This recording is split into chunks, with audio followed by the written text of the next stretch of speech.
Aqui estamos mais uma vez pela graça, pela bondade do nosso grande e eterno Deus, com mais um programa Paz na TV. Lembrando a todos de que o mesmo ele é produzido e apresentado diariamente pelo Conselho Estadual de Diretores da Igreja do Evangelho Quadrangular do Paraná. De coração mesmo, eu quero agradecer a tua sintonia, a tua audiência, porque a gente tem feito desse programa um culto, na verdade, um momento da gente transmitir um pouco de paz, um pouco de alegria, enfim, transmitindo vida, fé e esperança na pessoa do Senhor Jesus. E você vai poder conhecer um pouco melhor sobre missões urbanas, sobre missões nacionais e internacionais dentro do programa Paz na TV, e que esse programa Paz na TV seja mais um momento de bênção, graça e vitória que vem do coração de Deus para alcançar o teu coração. O texto no capítulo 6 de Isaías, se alguém quiser acompanhar a leitura nos primeiros versos, capítulo 6 de Isaías, um texto bastante conhecido.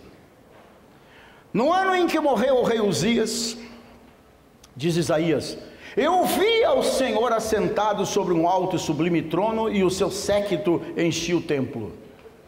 Os serafins estavam acima dele, cada um tinha 6 asas, com 2 cobriam o rosto, com 2 cobriam os pés e com 2 voavam.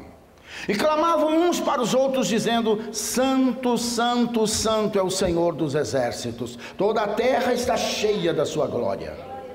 E os umbrais das portas se moveram com a voz do que clamava, e a casa se encheu de fumaça. Então disse eu, ai de mim que vou perecendo, porque eu sou um homem de lábios impuros, e habito no meio de um povo de impuros lábios. E os meus olhos viram o rei, o Senhor dos exércitos. Mas um dos serafins voou para mim, trazendo na mão uma brasa viva, que tinha tirado do altar com uma tenaz, e com ela tocou a minha boca e disse, eis que isto tocou os teus lábios, e a tua iniquidade foi tirada e purificado o teu pecado. E depois disso, ouvi a voz do Senhor quem dizia, a quem enviarei e quem há de ir por nós? Então disse eu, eis-me aqui, envia-me a mim. Amém? Muito antes do ide de Jesus, Deus já tinha usado o profeta Isaías para talvez o mais enfático, poderoso e completo e amplo chamado missionário. A quem enviarei e quem há de ir por nós? Deus estava falando com respeito a um mundo de então, a uma Israel de então, a uma Judá de então, que estava vivendo exatamente o que nós estamos vivendo no nosso país e no mundo hoje. Terrorismo, doenças estranhas, corrupção extremada, traição, governantes ladrões, sacerdotes piores que os governantes, mentindo para o povo nos altares, outros tomando o lugar de Deus nos altares. A gente olha para a história humana e a gente parece estar vivendo o dia de hoje desde que ela existe, não é? Desde que Deus colocou o homem na terra, a corrupção entrou junto. É uma coisa lamentável, mas profundamente verdadeira. Então, mostrando aquele moço, revelando a ele a sua santidade, também por outro lado, revelava a ele a podridão moral do mundo, a corrupção moral do mundo de então. E Deus lamenta profundamente tudo isso. E no primeiro capítulo, Deus diz claramente que não aceitava aqueles cultos. Tinha barulho de instrumentos, tinha barulho de povo cantando, mas não penetravam o ouvido de Deus, porque Deus não aceitava aquilo. Eram cultos vazios, cheios de gente, mas vazio do Espírito. Então nós temos pressa, Deus tem pressa. A quem enviarei? Quem há de ir por nós? E ele tem pressa de ouvir os Isaías modernos dizendo, eis-me aqui, Senhor, envia-me a mim. E quando isso acontecer com sinceridade, então com certeza Ele vai preparar e Ele vai enviar. E então nós vemos nesse texto que nós lemos uma crise sem precedente chegando, batendo as portas de Israel. O rei estava morto.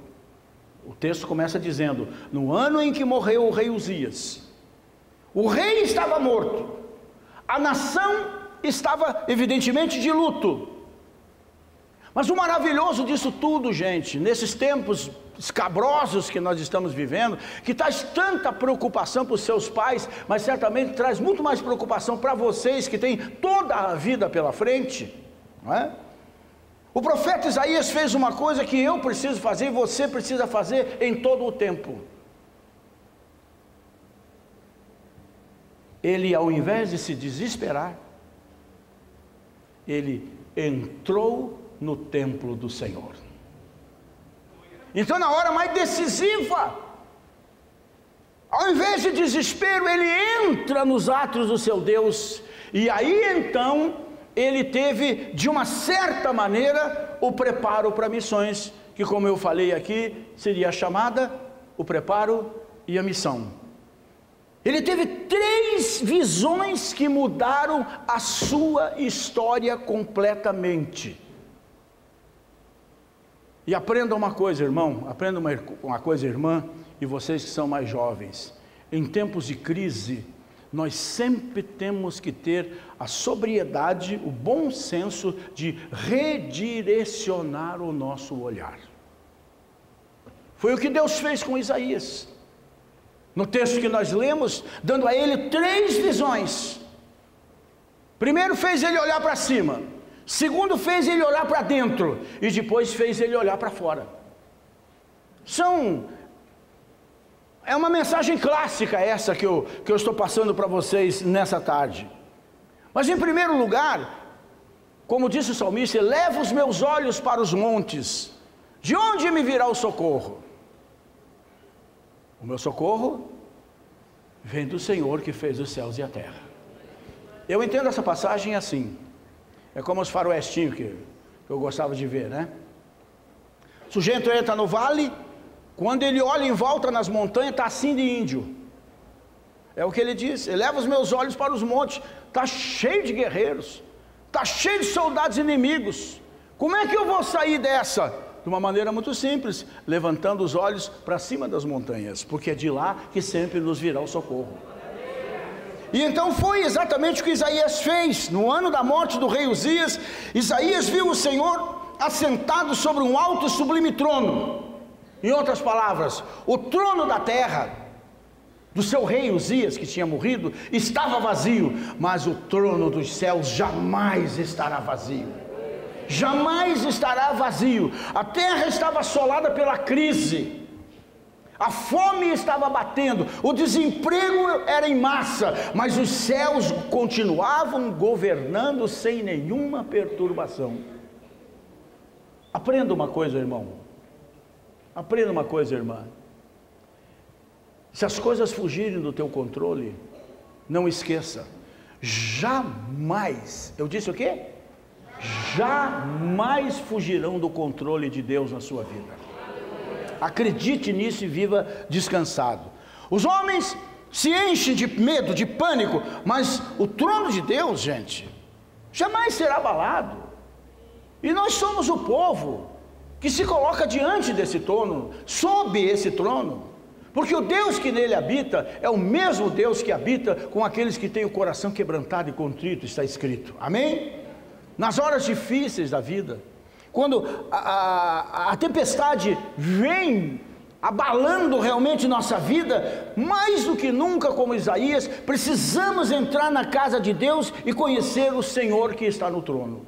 O povo que conhece o seu Deus se esforçará e fará proezas. Por quê? Porque sabe, como Davi sabia quando escrevia o Salmo 46, o Senhor é o meu refúgio, é a minha fortaleza, é o socorro bem presente na hora da angústia. E saber que Deus reina nos motiva a enfrentar todo e qualquer problema, crise, dúvida, perda, dor, com muita esperança. Saber que Ele é santo nos capacita a viver de uma forma santa também, justa, irrepreensível, numa sociedade que está se corrompendo, principalmente a nossa, que tem um ditado perverso, diabólico, maligno, chamado jeitinho brasileiro. Jeitinho brasileiro quer dizer corrupção à moda brasileira. E nós temos isso como cultura, nós achamos que isso é certo, a gente até se enche de orgulho. Eu tenho um deputado que resolve o meu problema.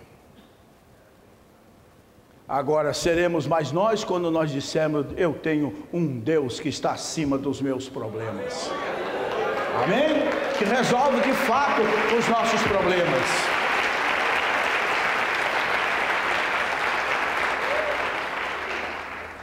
Em segundo lugar, e principalmente isso, gente, não podemos viver sem olhar para dentro. Não tem como, gente. A gente olha demais para fora no mau sentido, analisando as pessoas, criticando as pessoas, com um certo ar de rejeição ao que as pessoas fazem. Esses dias eu estava dizendo na igreja: faça um teste com você mesmo, você vai ficar assustado. Aliás, faça esse mesmo teste. Vá para frente do espelho e fique uns instantes, vai ser muito poucos, eu tenho certeza, você não vai aguentar. Fica olhando para dentro dos teus olhos. Ai, você vai começar a conhecer uma pessoa que você ainda não conhece, e você vai ficar assustada com ela. Mas, no entanto, quando Isaías, é o texto que nós lemos aqui, né? Quando nós lemos o que aconteceu, quando ele viu a santidade de Deus, quando ele viu a santidade de Deus na sua visão, ele deixou de olhar para os outros, ele deixou de olhar para fora, ele passou a olhar para dentro, deixou de ver os pecados dos outros e passou a ter consciência das suas próprias transgressões, dos seus próprios pecados. Ele passou a se reconhecer também pecador, carente da misericórdia de Deus, para então poder assumir a tarefa que Deus estava colocando sobre os seus ombros, que ele mesmo tinha ditado: eis-me aqui, envia-me a mim. Mas só fez isso depois dessas 3 visões que ele teve. A primeira para cima, a segunda agora para dentro. Então ele grita: ai de mim, estou perdido, pois sou homem de impuros lábios e habito no meio de um povo de impuros lábios também. Ele foi maneiro até no que ele queria dizer, né? E a verdade, irmãos, é que nós só conseguimos ver os nossos próprios pecados, não é quando nós vemos o pecado do outro, ou quando nós somos desmascarados. Nós só conseguimos enxergar as nossas imoralidades quando nós vemos a santidade de Deus. Então a gente fica pequenininho diante de um Deus tão santo, de um Deus tão zeloso, um Deus tão glorioso, um Deus tão puro. É então como ele se sentiu: ai de mim, ai de mim. Só olhamos para dentro depois que olhamos para cima, gente. Então precisamos olhar para cima, para podermos olhar para dentro. E o reconhecimento e a confissão de pecados, temos que entender que não é o resultado de uma crise, porque eu fui descoberto, porque eu estou me lascando, mas é resultado da contemplação de Deus, de nos colocarmos diante da santidade de Deus, que vai revelar exatamente o oposto nas nossas vidas, e não vai nos crucificar, não vai nos destruir, muito pelo contrário, vai nos dar o escape, porque se confessarmos os nossos pecados, Ele é fiel e justo para nos perdoar os pecados e nos purificar de toda a injustiça. Amém? Na crise, e nós estamos na crise, e vocês não viram nada ainda, né? Na crise devemos olhar para cima, e quando olharmos para cima vamos contemplar a beleza da santidade de Deus. Devemos mais do que nunca olhar para dentro e ver, gente, como o nosso pecado é feio aos nossos olhos e, portanto, muitíssimo mais aos olhos de Deus. E a partir de passos como este, é que a gente toma conhecimento, e só quando tomamos conhecimento da santidade de Deus, é que reconhecemos a pecaminosidade de todo o homem, de todo o universo, em toda a sua história, e vamos entender então o porquê fazer missões, que não é aventura, que não é passear por um tempo em outro país, não tem tempo determinado, eu vou e volto, isso é passeio, isso é turismo espiritual, ou ministerial, não é por aí, você nem sabe se volta, então a gente toma consciência diante da santidade de Deus, não só do nosso pecado, que para nós é bom, mas tomamos consciência do pecado do mundo, que será bom para nós, dentro da paixão de um homem e de uma mulher, verdadeiramente chamada para missões, porque você vai ver aquelas pessoas como crianças perdidas, desorientadas, numa selva cheia de feras, e você vai dar a tua vida para arrancá-las das mãos, das garras do maligno. Dá para entender o que eu quero dizer? Nós não podemos nos jogar em missões, só porque o nosso pastor acha que nós devemos. Nós não devemos nos atirar em missões só porque acha que vai ser bacana. Não tem nada de bacana nisso. Tem uma responsabilidade do tamanho do mundo. Nós temos que nos envolver nisso, sabendo o porquê de missões. Por que eu tenho que ganhar aquelas almas? Por que eu tenho que ir para aquele país? Por que eu tenho que me arriscar minha vida por aquele povo que nem me ama? Como foi o caso de Jonas. Deus disse, você vai para Nínive. E ele disse, mas não mesmo. Por quê? Por uma razão muito simples. Os ninivitas eram o terror do povo hebreu. E por não querer ir, é outra história. E muitos de nós, às vezes, agimos dessa maneira. Nos enchemos de razões para que aquele piolhento daquele vizinho não tenha o que nós temos no que diz respeito à vida com Deus, à salvação. Ele, mais do que ninguém, é o teu alvo de missões. Começa nele. Começa naquele colega de escola, bem aquele. Bem aquele. Começa naquele outro lá, na fábrica, no escritório, na indústria. É assim que funciona, paixão. Paixão por uma alma, paixão por muitas almas, paixão por duas almas, paixão por uma nação inteira, gente, afinal de contas, né? Então, mais do que nunca, nós precisamos olhar para cima, nós precisamos olhar para dentro, né? E confessar. Vou repetir o versículo, porque ele é verdadeiro, só que ele tem uma condicional. Aliás, como a maioria das promessas de Deus, tem uma condicional, tem um se na frente. Se confessarmos os nossos pecados, a parte dele está feita. Às vezes eu digo na igreja, assim, a pessoa fica, o meu povo já sabe que eu não sou muito certo mesmo, então eles entendem, né? Às vezes eu chego na igreja e digo, gente, Deus hoje não vai fazer nada aqui. Deus não vai curar, Jesus não vai abençoar, não vai acontecer. Por que não vai? Pergunta. Porque ele já fez. Tudo que ele tinha que fazer, ele já fez. O que vocês querem que ele faça mais? Agora é a nossa vez de fazer. Se eu confessar, eu sou perdoado. Se eu acreditar, eu sou curado. Se eu obedecer, eu sou prosperado. Se eu estiver disposto a pagar o preço, ele me manda fazer missões com o maior sucesso que se possa imaginar. E o sucesso de missões não é um nome escrito na história. São milhares de outros nomes escritos na glória. Amém? Amém? Temos que entender esses princípios simplesinhos da Bíblia. E para a gente encerrar, em terceiro lugar, precisamos olhar para fora. Para fora. Depois que Isaías olhou para cima e viu o Deus Santo no trono, depois que olhou para dentro e viu a enormidade do seu pecado, então, está aqui na Bíblia, né? Ele ouviu o desafio divino e se dispôs a fazer a obra. E o desafio não veio do Conselho Nacional. O desafio não veio da Secretaria de Missões. O desafio não veio do nosso pastor. O desafio veio do céu. A quem enviarei? Quem há de ir por nós? E o profeta, agora perdoado, responde com toda a autoridade, com toda a convicção, tocado por quem tem que nos tocar para uma missão tão extraordinária como essa. Eis-me aqui, disse ele.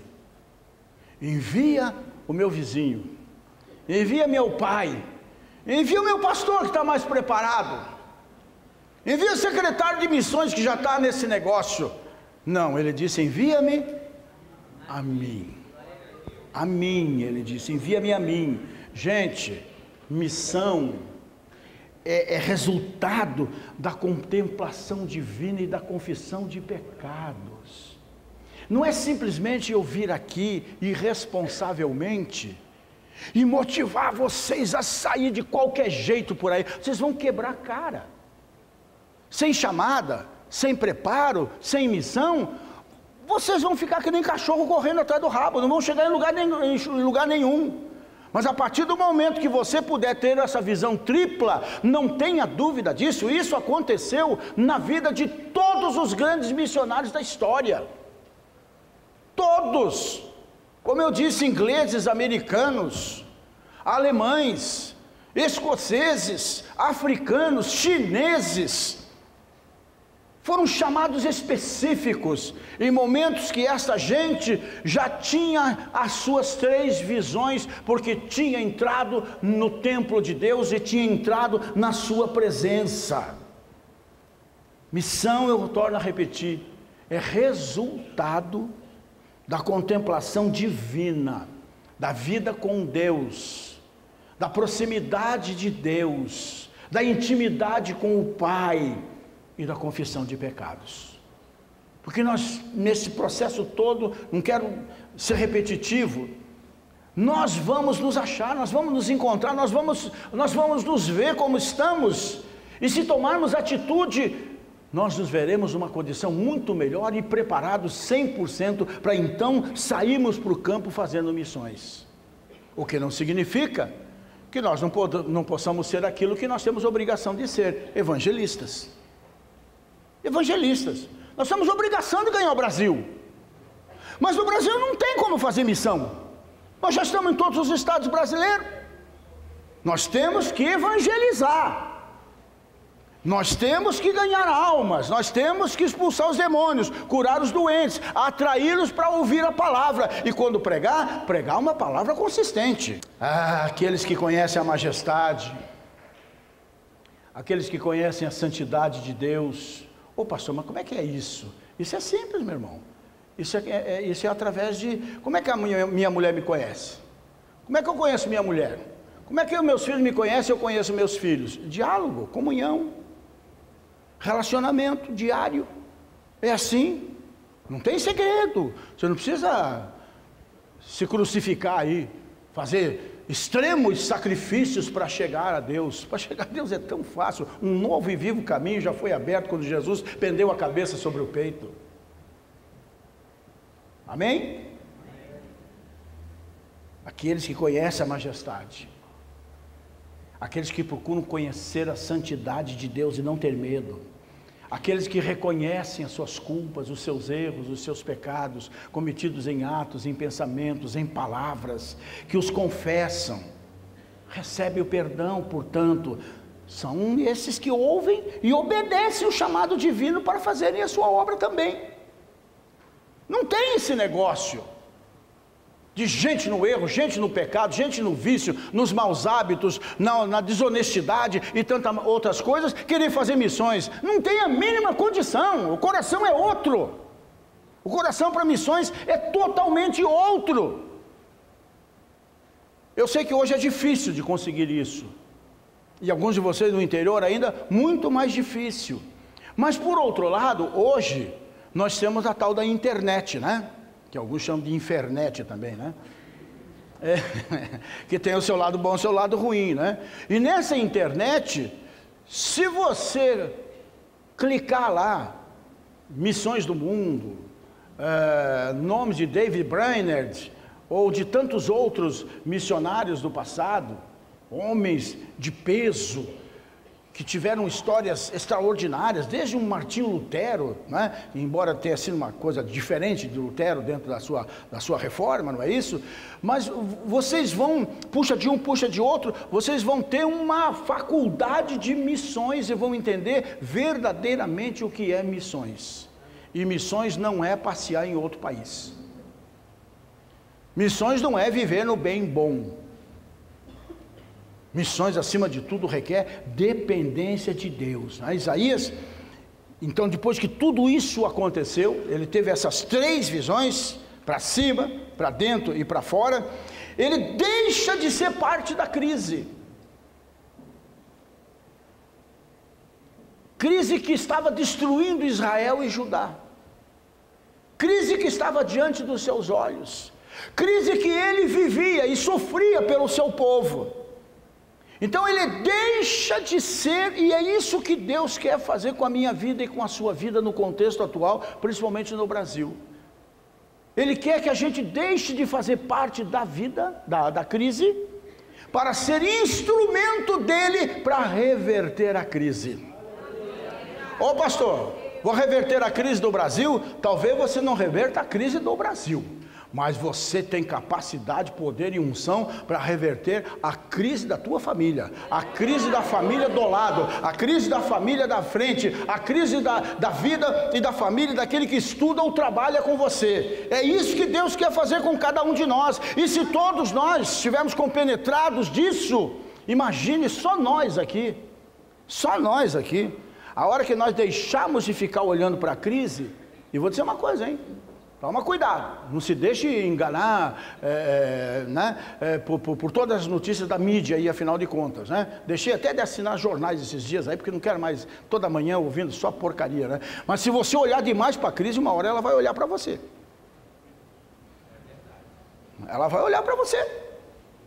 Então é melhor, tendo as visões, sairmos, deixar de nos incomodarmos com a crise e nos tornarmos instrumentos para reverter a crise na família de muita gente. Só nós aqui já revertemos a crise no mínimo em 400 famílias. Já dá para começar, não dá?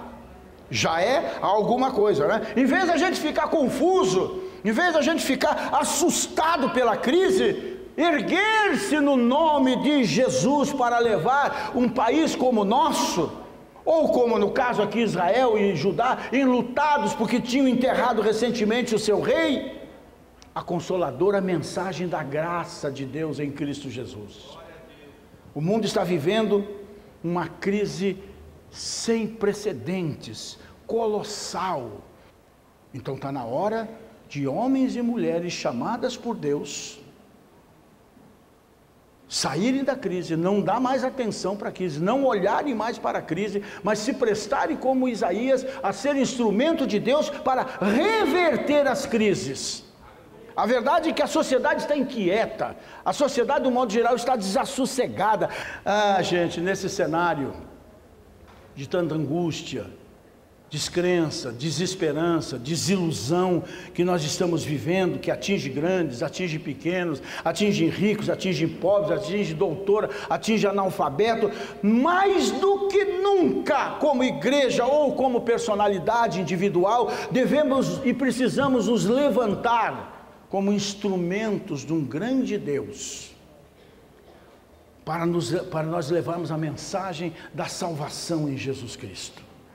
Mais do que nunca a necessidade de uma geração como a de vocês, jovens na sua grande maioria, se preparar, não desistir, estar prontos a pagar o preço, não sair loucamente por aí, empurrados por quem quer que seja, mas se preparando em todos os sentidos para realmente fazer a obra para o qual vocês foram chamados. Amém. O nosso muito obrigado mesmo por mais um programa, pela tua sintonia, pela tua audiência para com o programa Paz na TV. Um abraço do pastor Irineu Rodrigues, de todos os pastores quadrangulares, não apenas de Curitiba, mas do Paraná todo. Um abraço forte e até o próximo programa e viva Cristo!